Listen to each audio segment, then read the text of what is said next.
fragile U.S. and Israel ceasefire with Iran appears to be holding. However, this morning there are new warnings from both President Trump and the Israeli Prime Minister. Jarred Hill joins us live from the newsroom with the latest. Jarred? Hey, Chris and Mary. Vice President J.D. Vance seems to believe that Iran genuinely misunderstood a specific term of the ceasefire, leading to some of the ongoing fighting. This morning, leaders from Iran, the U.S. and Israel are puffing up their chests as a warning to stick with the deal while a long-term peace agreement is in the works.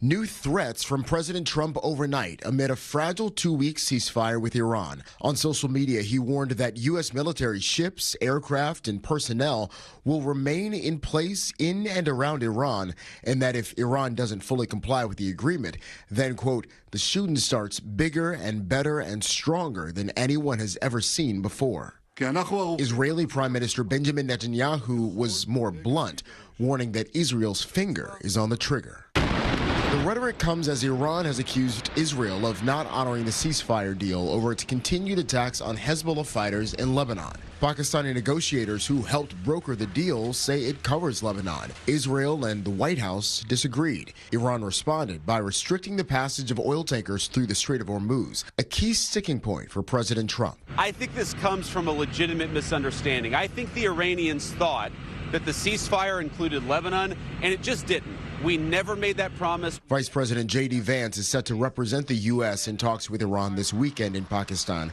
to work out a long-term peace agreement. The president has all the cards here. We've got a lot of leverage. A commander-in-chief who is truly in control would never have gotten into this colossal mess. Congressional Democrats say they'll again force votes to rein in the president's war powers. Previous attempts were unsuccessful. Now, on the issue of truly reopening the Strait of Hormuz, this morning, an Iranian official said that that would happen when the U.S. ends its aggression, as they call it, in the Middle East, and Israel stops attacking Lebanon.